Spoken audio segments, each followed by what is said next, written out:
Hello? Rescue hooks to rescue, Mayday! Get ahead, West. Fast Mayday, what's your location? Get the hell out of here, hurry up! We need radio silence, I need water in that 2.5 inch line. 48 inch water in a 2.5 inch line. To the rope, to the rope. 35 in the rear, 35 in the rear. Welcome to the Emergency Traffic Podcast. Welcome back to the Emergency Traffic Podcast, where we review firefighter line of duty death incidents from official reports and learn from these tragic incidents. This is going to be episode 90 from the archives, so before 2000. But before we get into the episode, welcoming our guests, we've got today joining us Denis from Nova Scotia. Hello, Denis. How you doing? Very good, very good. Cold, snowy, windy. Stop it, Alberta. Perfect. We're sending it all your way so you can buy more imported crude. I like it. I'm just glad I'm not in Toronto where I'm sure they're whining about 60. Oh my goodness. I know it's feet and feet of Toronto snow. It's wonder. I mean, good on them. Oh well. Mel Lastman's not there anymore, so they can't bring in the army. Can't bring in the army. There's no army to bring in. Oh well. And Dennis. Hello, Dennis. How are you? 110%, Paul and Danny. How you guys doing today? Marvelous. It's good. It's warming up here in Alberta, so it's a good thing. We'll take it. Yeah. Aren't you going to Toronto on? Oh, you're going to go to Toronto on Friday. Thursday night, fly to Toronto. Yeah. Pack your snowshoes. Here's hoping not, but you know what they say, it'll be what it'll be, right? I guess so. You can always sleep at the airport on those benches. So, a couple of current events before we get into the episode. Plane crash last night, actually, in that bad weather in Bangor, Maine. Corporate jet that flew out of Houston to Bangor to refuel was apparently possibly heading to Paris. Bombardier, corporate jet, Bombardier corporate jet, flipped on takeoff and caught on fire. They're not releasing much, 7 or 8 DOA. Apparently, they're not seriously saying. Anyway. Bad weather, right in the middle of the storm, by the way. Bad weather, although other flights did land, but another flight was taking off and turned back. So they could have got worse or something. Yeah, might have caught a gust or something. Yeah, the wind was light, so and they de-iced, so not sure why. It doesn't make sense. Pretty rare for a jet to turn over on takeoff. Yeah, but they're full of fuel. So bad news. Yeah, full of fuel. Yep, for sure. So they had a fire, and the fire department and the National Guard and stuff responded. So more to come. Look forward to listening to Captain Steve's video YouTube of about it. I like to watch those. Bangor, small department, small airport. So yeah, they said the National Guard, I think, was the airport firefighting resource, and then the local city responded as well, and mutual aid. Yeah. You know, when you're talking about bad weather, did you see the article on the firefighter that was struck during an Alberta highway collision response 2 weeks ago?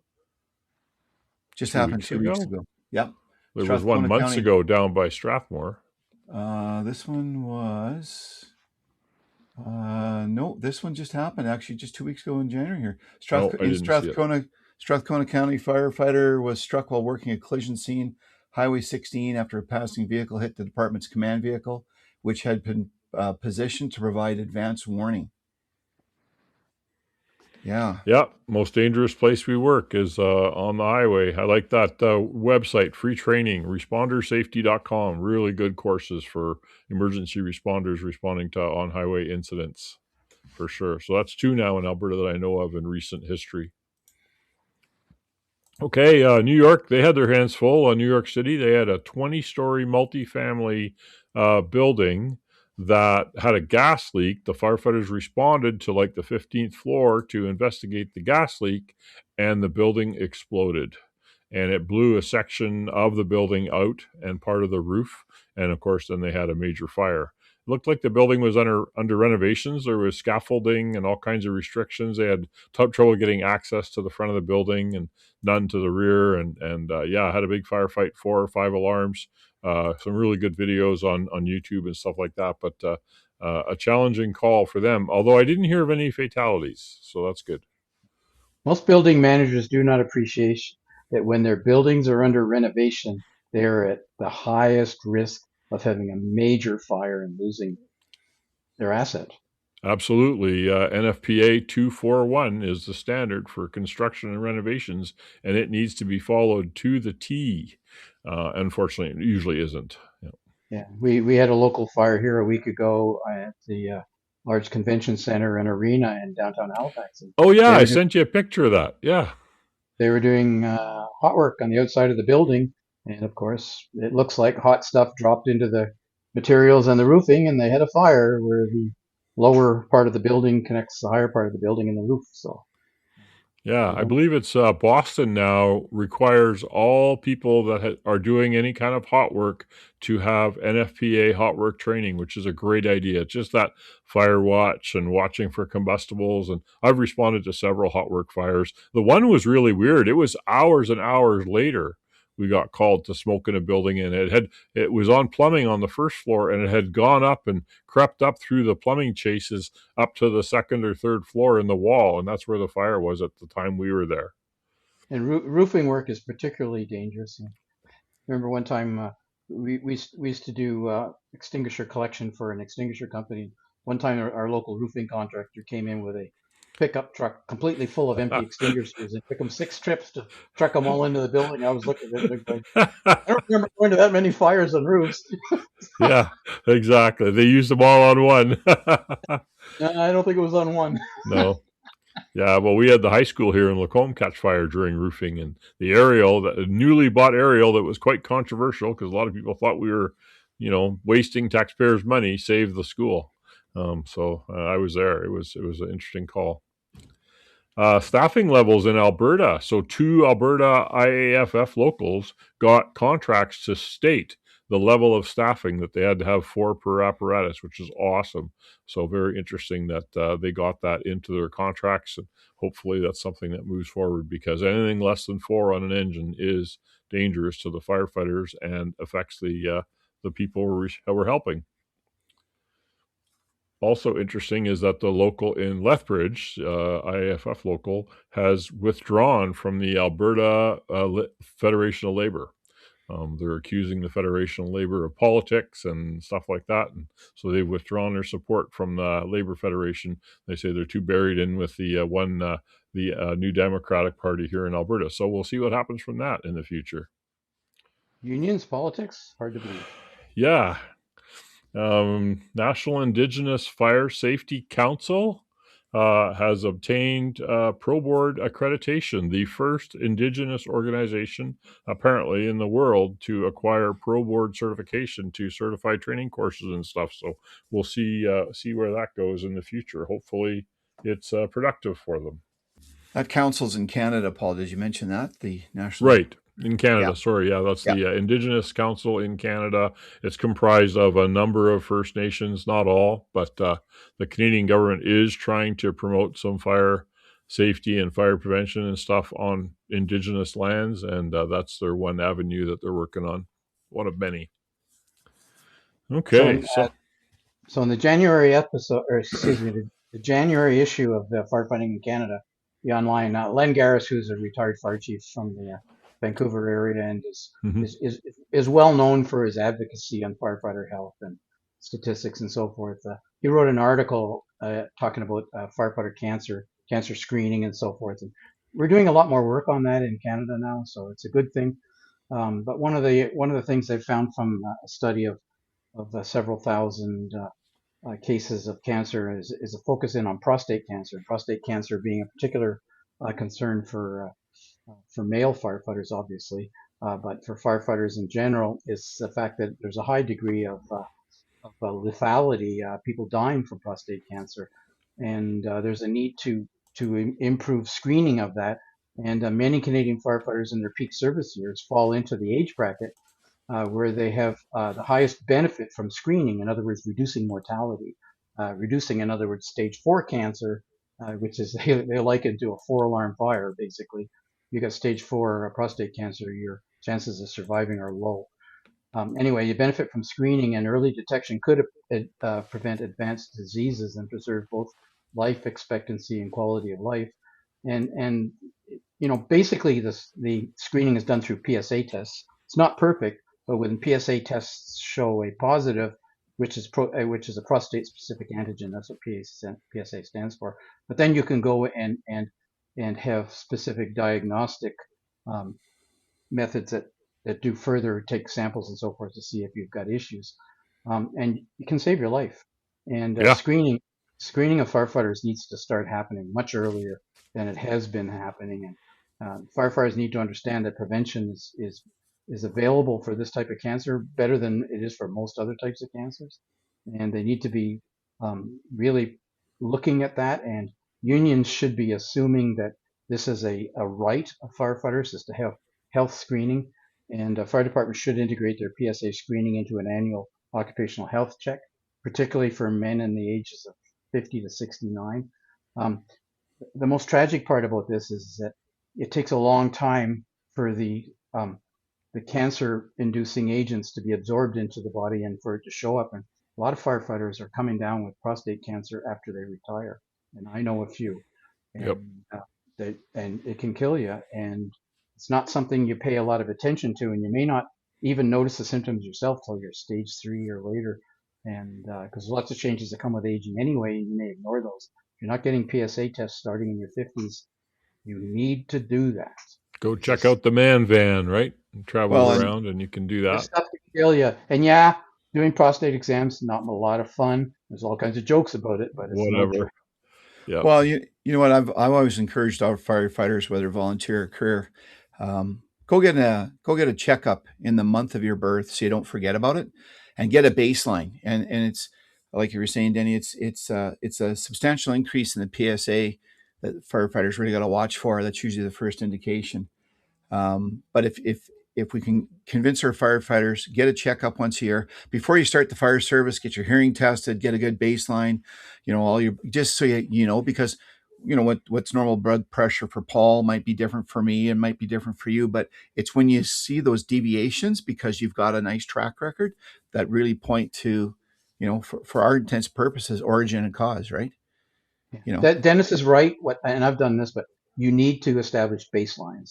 You do it every year. You get your PSA, and it should be like 1 or 2 or 3 somewhere near there. Then it starts to creep up, and it starts to creep up, and it starts to creep up. And eventually what that means, but you've got prostate disease. It may not be cancer yet, but when it gets over 10, 12, 14, 16, up in those numbers, you've got problems. And dealing with that is unpleasant. I'll give you that. But you got to do it, because the alternative is we're going to your funeral much sooner than you thought and that we thought. And having recently been there, it was not a lot of fun. We are off to Chicago in this From the Archives episode. Back in Chicago on January 28th of 1961. If you remember the song, The Night Chicago Died by Paper Lace in 1974. The song wasn't about a firefighter. It was about a police officer in the Valentine's Day shooting. But anyway, they get the atmosphere going. So it was called the Hubbard Street Fire, and this fire claimed the lives of 9 firefighters from a structural collapse. The various sources we've taken this episode from is a Fire Rescue 1 article, January 27th of 21, by Bruce Hensler, the Illinois Fire Line of Duty Death Firefighter Memorial, and also the Fire Engineering Magazine article that was from April of 1961 by Neil Callahan. The last one was a contemporary report, right? So 61, the same year that the incident happened. Yes, right after the incident, exactly, yep. The reason I picked this one is 1961 is the year I was born. This was actually 4 days before my date of birth, and it was a significant fire, so I thought we had time this month, we'd throw an extra episode in here. So, first of all, the incident summary, as I mentioned, is January 28th. 9 Chicago firefighters died in the line of duty battling a warehouse fire at 641 Hubbard Street.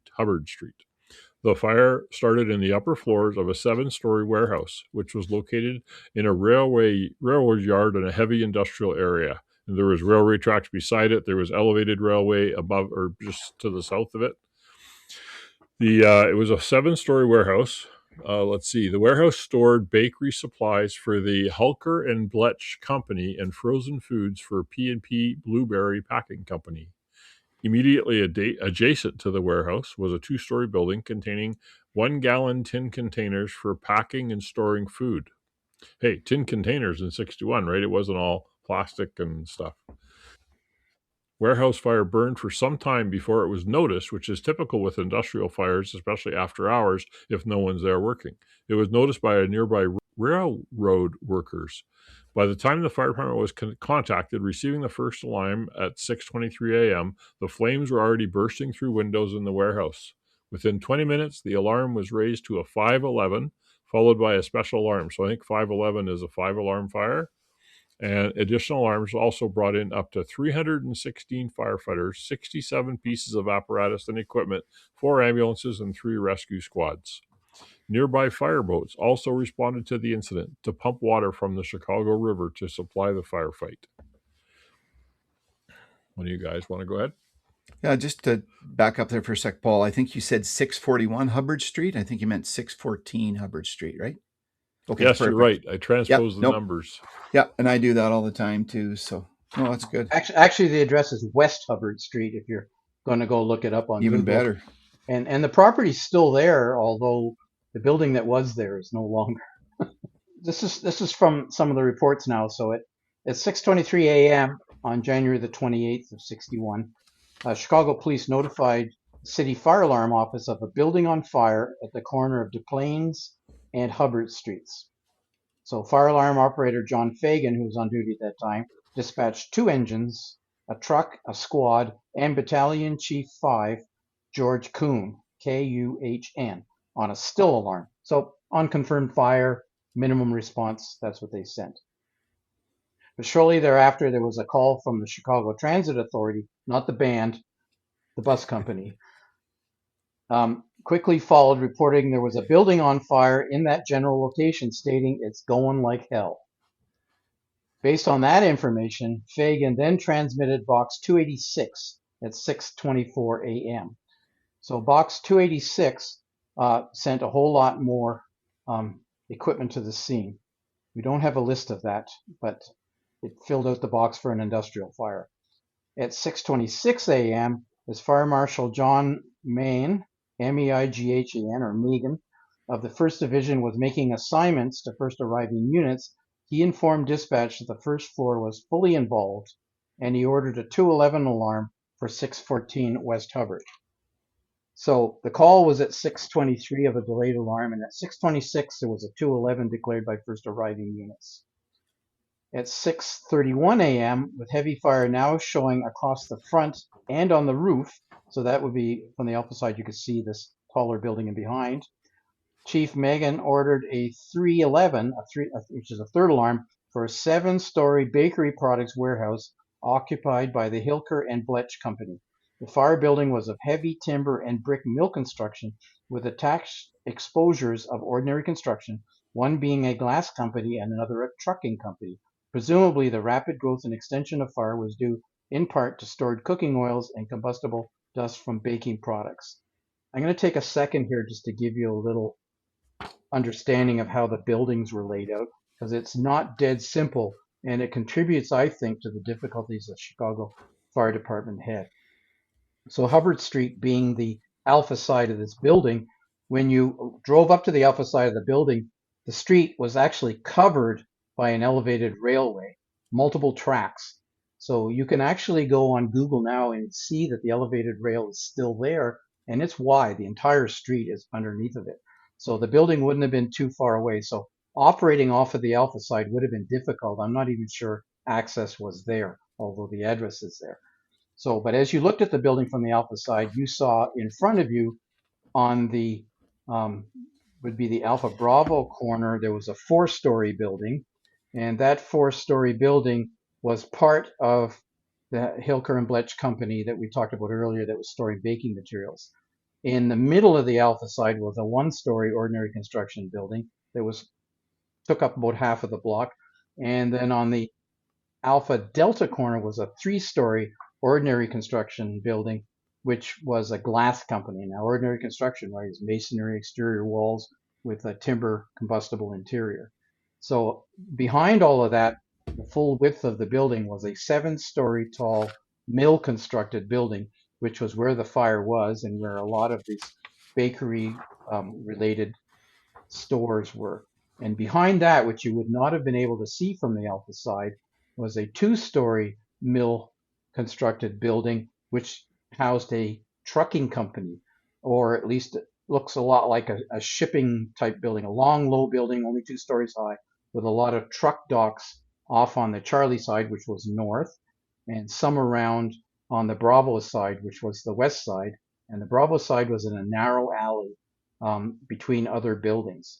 And I should finally say that on the Delta side was railway lines, so there wasn't a lot of clearance between the Delta side of the building and the railway lines, and eventually more elevated tracks and the river. So operating off the Alpha side was probably not realistic, couldn't be done. So most of the operations for fighting this fire appeared to have occurred on the Bravo side, the Delta side and the Charlie side. And some work was done on the Bravo side in the Charlie corner, and that's where the fatalities occurred, the major collapse occurred back in that area. Paul, do you want to just think about this now that Denny set up the building? For some of the younger listeners, younger firefighters, you want to talk a bit about the PPE these firefighters were wearing at the time for an industrial fire? Denny's older than me. He should talk about the PPE of the day. It would have been a rubber-coated cotton jacket, possibly with hooks and D's, usually on the front. Long coat, and tall boots that you would pull up to almost your hips, and plastic helmets, unless they had leather ones maybe in Chicago. And, well, I don't know, 61 didn't even have maybe fireball gloves yet. They they had the double wool black mittens, which actually were the warmest, best thing for firefighting in winter. You would have to get them wet first, and the outside layer would freeze, and then the inside would stay warm but a little stiff. And then after that, they had the fireball gloves, which were rubber plastic dipped gloves that were nice and warm and dry, but they would also ignite if you got them too hot or melt on your hands. So now you've got 1961, January, cold Chicago winter, right? Like you said, Denny, very hard to get access to this building. You got tracks, it's industrial. It had been burning for a while. Paul set up the requirement. I mean, SCBA, Paul, was that even in existence back then? Or is it just but not much. And it would have been negative pressure, and they would have been only 30 minutes, heavy steel cylinders. So not a lot of use. Most likely only carried on the squads, not likely to be the engines. Yeah. And you wouldn't have face shields either. Although you might have Bork shields, maybe, but face shields are uncommon. I mean, I remember in 78, I bought a face shield, an industrial face shield to put on my fire helmet, and they used to laugh at me. I was the only guy in the department that had it. Yeah. What do you need that for? Yeah. So, Denny, you said Bork shield. What's a Bork shield? Yeah, those are those two glass shields that fold up under the front brim, and you can flip them down, and you look like, what's that cartoon character from Mars? What's his name there? The Martian Manhunter, or Marvin Martian from Bugs Bunny. But that just kind of sets it, right? I mean, people got to understand, this is 1961. I mean, even to have that flip down visor, the Bork, would have been something. I didn't see anybody wearing that in the pictures. No. But think about the gloves and what we've got today and the heat this thing would have been given off. So thanks. Helps me visualize it. I'm sure some of the listeners helps them visualize it as well. So. Looks like a mixture of leather and plastic helmets, and no SCBAs in sight. So the next paragraph to start here is this. So the chief who was in charge was Chief Megan. He noticed that there appeared to be less fire at the rear of the building. So he ordered Battalion Chief George Kuhn into the trucking companies that would be on the Charlie side to send him around the building to check for extension. And then he ordered Chief George Rees into the south side exposure that housed the glass company. So south side, Alpha Delta corner, right? So he was checking his extensions to the north and extensions to the south. That's what he was doing. Yeah, and So those were the extensions. The fire was in the main building in the center. yeah, the 7-story building, right? So Yeah. mind you, remember that there were 4 stories and 3 stories and 2-story buildings. So this building complex was not simple. And if we can visualize how this must have been constructed, it's likely it was built in stages, right? Maybe the big building was built at first as a mill, and then there were buildings tacked onto it, which is commonly done, right? We need more space, so we'll stick a 2-story extension on it, 3-story extension on it. And over time, you end up with 1, 2, 3, 4, 5 buildings, essentially, maybe more even. Anyway, Chief Kuhn informed Megan that there was no fire extension to the north, so into the trucking company, which is a 2-story mill construction. But then Eddie needed assistance opening a large metal interior door, to which Squad 2 was assigned. So I presume that this large door was a fire door and was internally and separated the 2-story Charlie part of the building exposure from the main part of the building.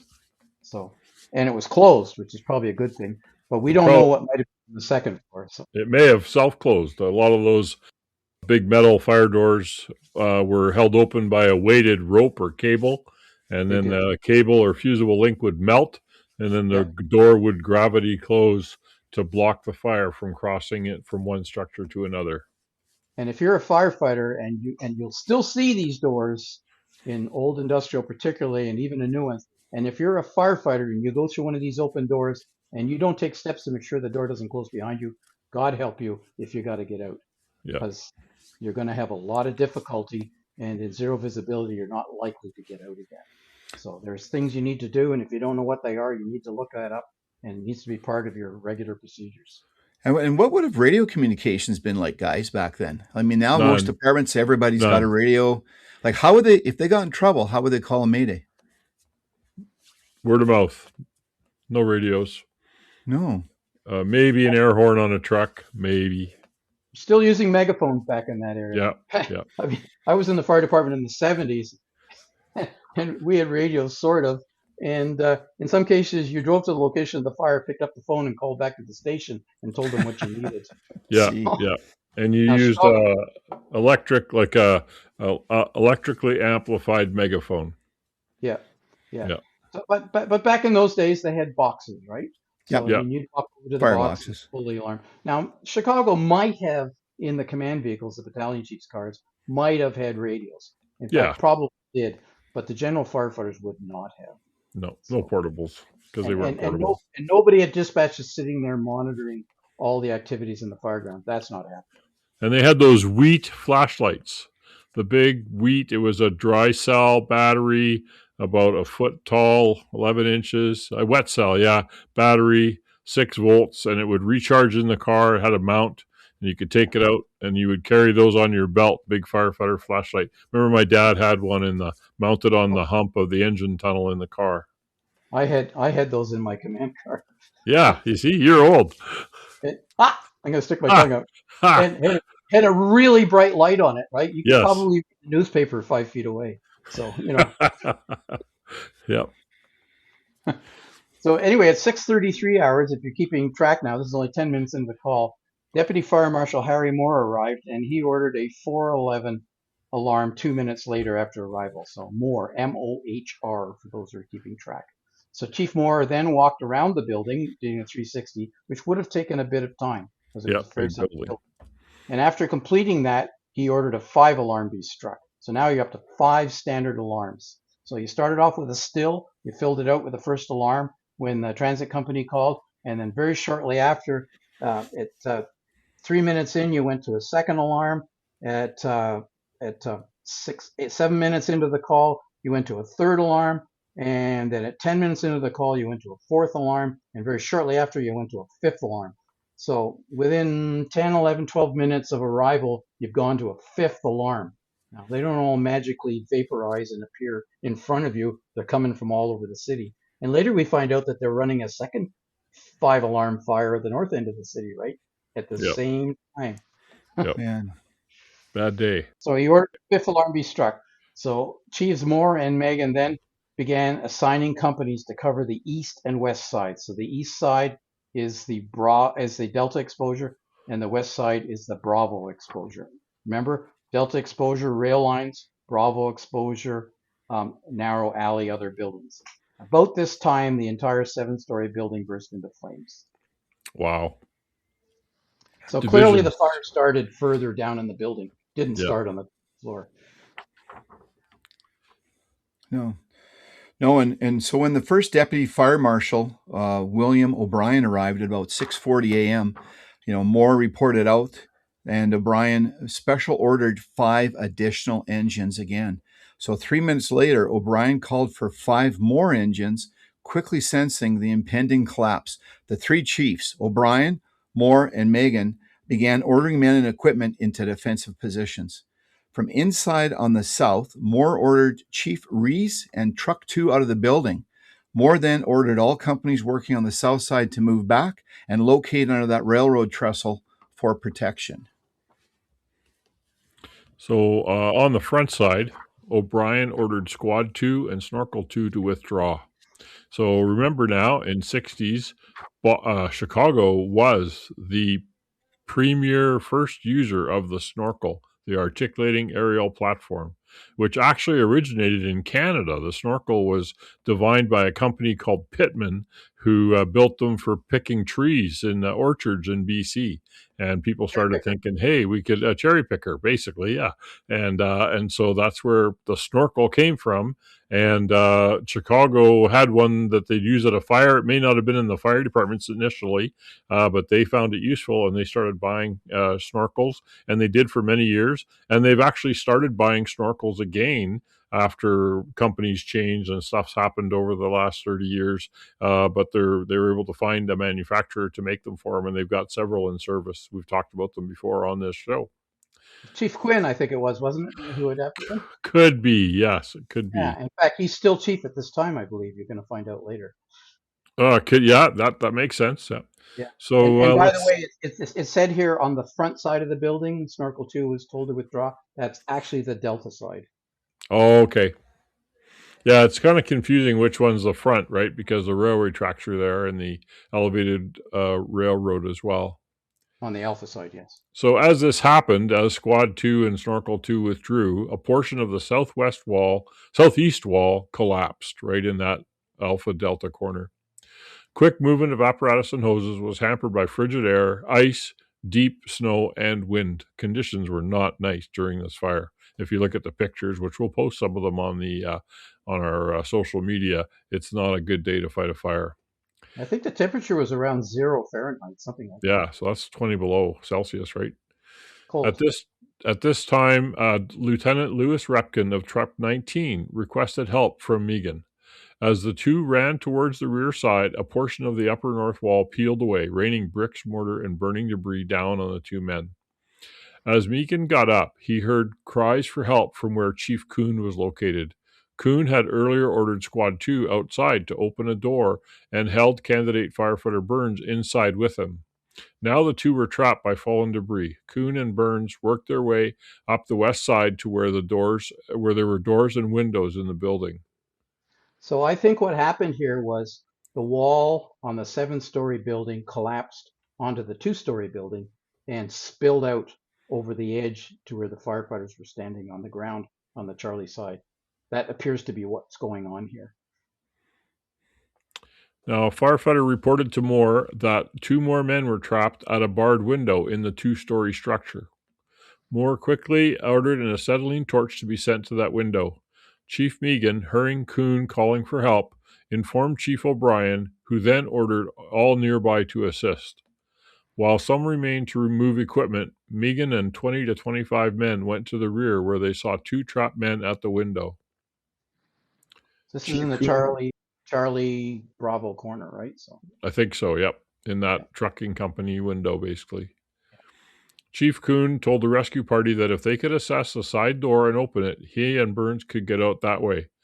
Chief Rees, Lieutenant Repkin, and 2 firefighters stayed behind with the torch to continue working on the window bars. Chief Megan would later relate to how rescuers knew well the danger they were exposed to and that time was running out.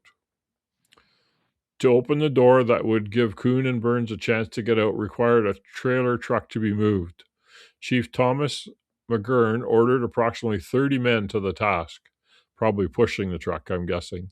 As he and Megan ran to the truck, the building collapsed. It was roughly 7:03 a.m. Chief O'Brien and the men trying to move Snorkel 2 were struck as the upper walls came down on them.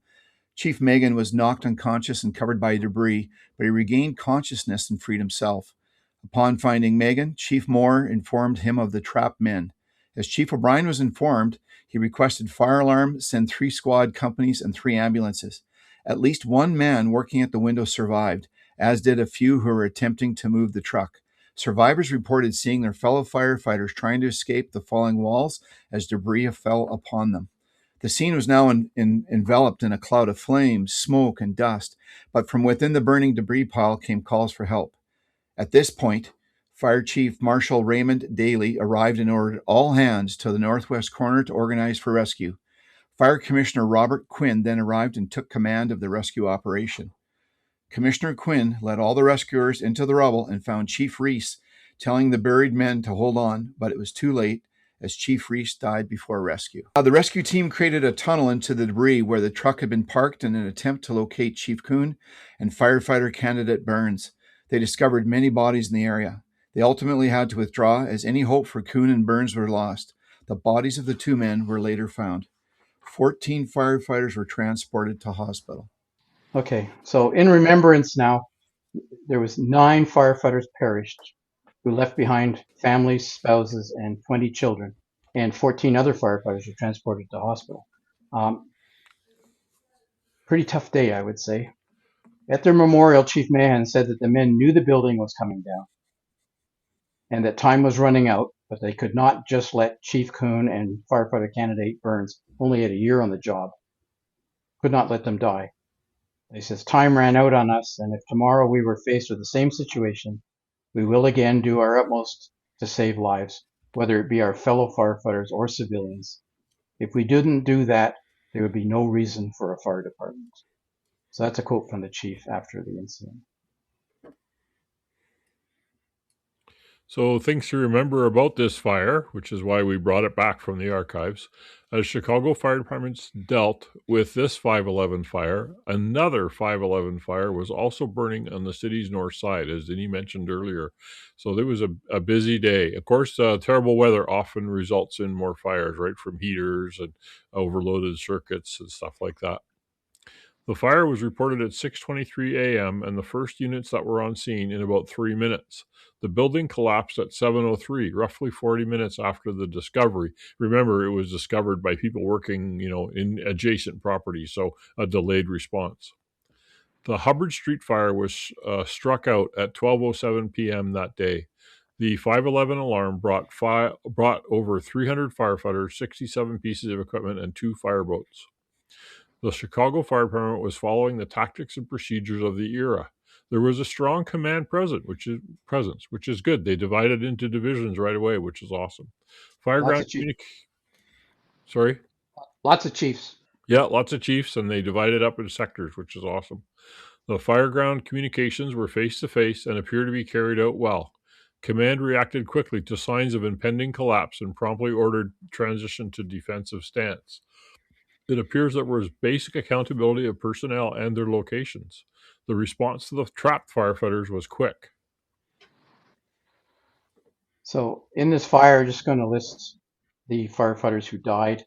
And I'm going to also tell you the years that they joined the department, so you'll understand that this was an experienced bunch of firefighters who lost their lives. So many hundreds of years of experience were gone in this one incident.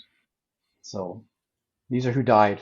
Battalion Chief George Reese, who was stationed at Engine 40, Battalion 1. He was on the department since 1929, so at 32 years.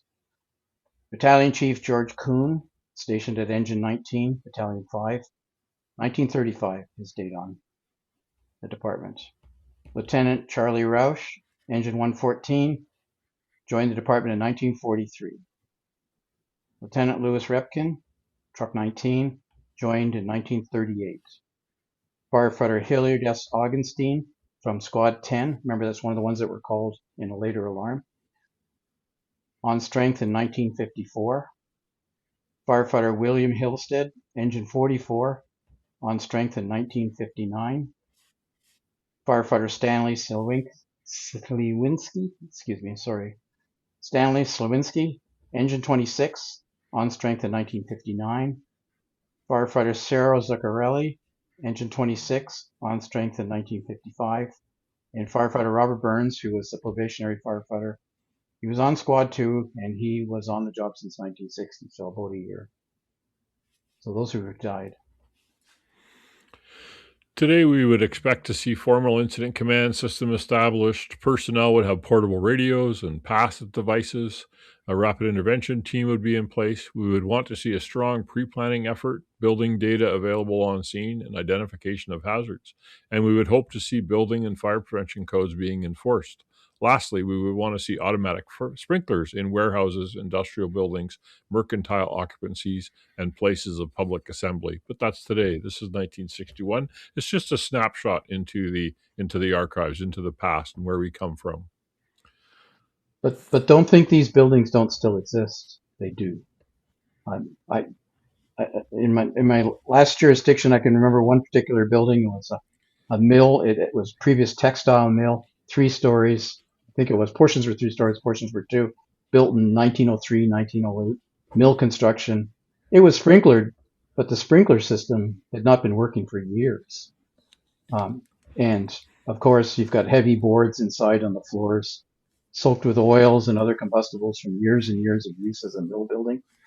And these buildings, these risks exist. Large building, easy to lose your way.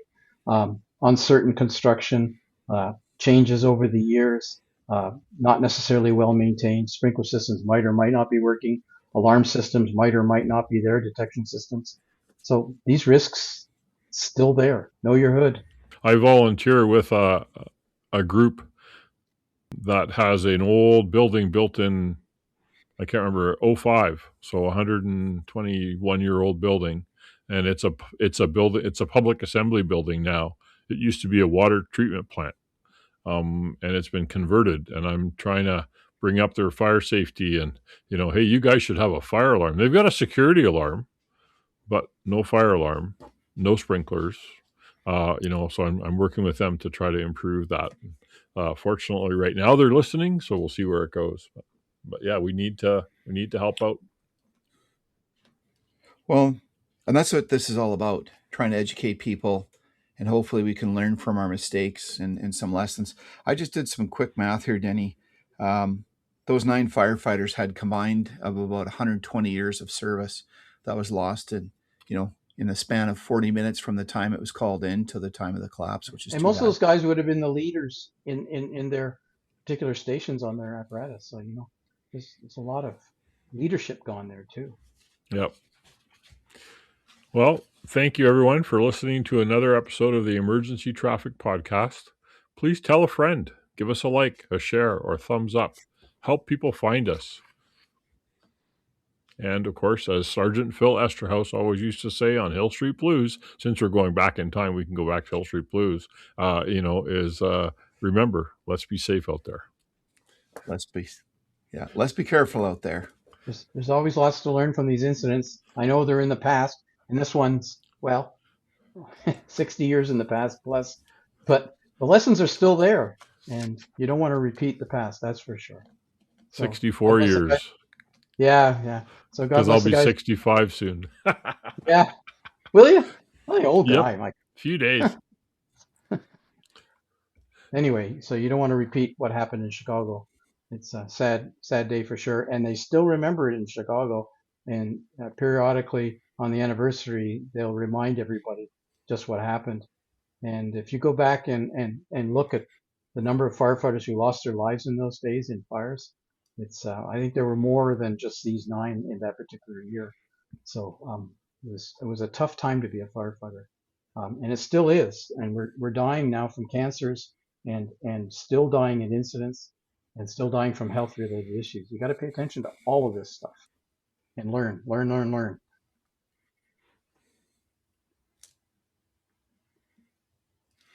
Well, thanks guys for another fun afternoon, learning about line of duty deaths, and hopefully educating not just firefighters, but all first responders and maybe emergency managers. And Paul, with your comments there about, being in a building that's 100 years old now, that maybe these maybe some building codes. We can look at some of those, and everybody can take a look in their community.